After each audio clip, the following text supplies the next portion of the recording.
Bonjour à tous, bienvenue dans ce nouvel épisode de mon podcast IMO. C'est toujours un grand plaisir de retrouver Jonathan Lecoron-Clady. Bonjour. Bonjour Ariane. Alors, vous êtes président de l'AFNAIM du Vaucluse. Tout à fait. Toujours, ça n'a pas changé. Non, ça n'a pas changé. Et je disais que c'était toujours un grand plaisir de vous retrouver lors de ces rendez-vous réguliers 2 fois par an et de faire notamment, on va commencer par ça, l'état des lieux du marché dans le Vaucluse. Comment ça se passe? Alors le marché dans le Vaucluse a cette particularité de assez bien résister, contrairement au reste du territoire national, comme le reste du marché en région sud d'ailleurs, qui résiste assez bien. Néanmoins, on a... Vaucluse-PACA en fait. Vaucluse-PACA, tout à fait.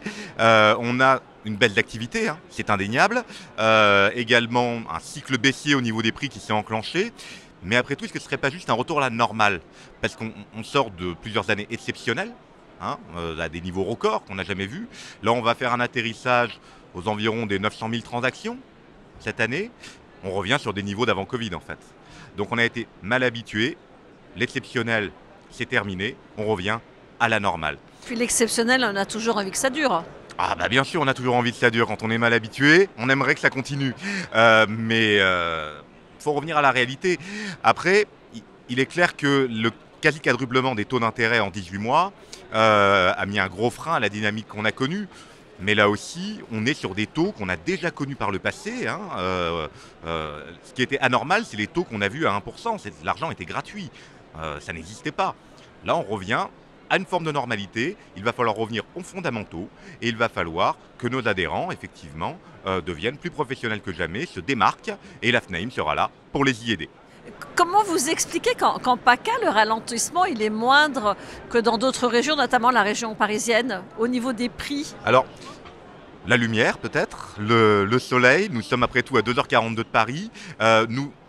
Le Covid a eu cet effet révélateur également d'un public qui a voulu gagner en qualité de vie, qui a quitté les grandes métropoles et qui pour autant n'est pas prête aujourd'hui à y retourner. Donc c'est pour ça que la PACA résiste assez bien et que ce soit avant Covid ou après Covid, la PACA a toujours été une région très attractive. Donc là quand même, ça ralentit, il y a un petit décalage entre ce qui se passe ailleurs et ce qui se passe là. C'est pas être extrêmement pessimiste que de dire ça. Ah tout à fait. Après, effectivement, on va avoir une correction des prix qui va s'enclencher. Il y a toujours un décalage entre le marché et la position des vendeurs. C'est à nous de faire de la pédagogie avec nos vendeurs parce que malgré tout, les acquéreurs ont quand même perdu à aujourd'hui presque 20% de capacité d'achat. Au niveau des prix, on est sur une baisse d'environ 4%. Corrigé de l'inflation, ça va nous donner 8-10% de baisse à peu près sur cette année. Et on s'attend également à une correction en 2024. Donc, ce qui veut dire que si vous aviez un pronostic à faire, c'est encore une baisse de prix de 10%? Alors, je ne m'avancerai peut-être pas sur les pourcentages sur 2024, mais la baisse de prix va également se poursuivre. Néanmoins, on espère que les taux vont cesser de monter et qu'on va avoir une embellie au niveau de la hausse des taux qui devrait se profiler dans le deuxième semestre 2024 ou fin 2024, début 2025. Bon alors, en attendant l'embellie, vos agences, elles doivent avoir les reins assez solides pour tenir. Qu'est-ce que vous leur conseillez? Comment vous les accompagnez? Est-ce que vous avez beaucoup de défaillances? Alors, pour l'instant, au Vaucluse, on n'a pas de défaillance. On n'en a pas observé dans nos rangs. On rappelle à nos agents qu'il faut revenir en fait aux fondamentaux.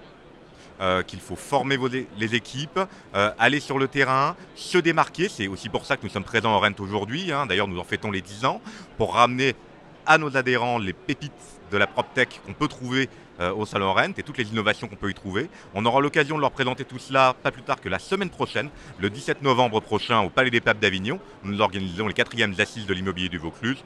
On leur livrera les chiffres clés de l'immobilier en France, en région et dans le département, ainsi que les perspectives 2024 de manière chiffrée.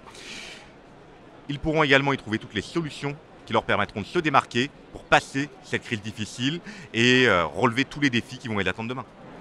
Merci beaucoup Jonathan Lecoron-Clady. Donc rendez-vous dans quelques jours en Avignon. Rendez-vous dans quelques jours en Avignon et puis on se verra également au congrès de la FNAIM le 3, 4 et 5 décembre prochain au Carrousel du Louvre. Eh bien, à très vite. À très vite, au revoir. Quant à nous, eh bien, on se retrouve très vite pour un nouvel épisode de mon podcast IMO à écouter tous les jours sur MySuite IMO et sur toutes les plateformes. Quant à nous, eh bien, on se retrouve très vite pour un nouvel épisode de mon podcast IMO à écouter tous les jours sur MySuite IMO et sur toutes les plateformes. D'ailleurs, j'en profite pour signaler que vous êtes de plus en plus nombreux à nous écouter. Alors continuez, abonnez-vous, mettez-nous des commentaires et surtout laissez-nous des étoiles. On adore ça chez MySuite IMO.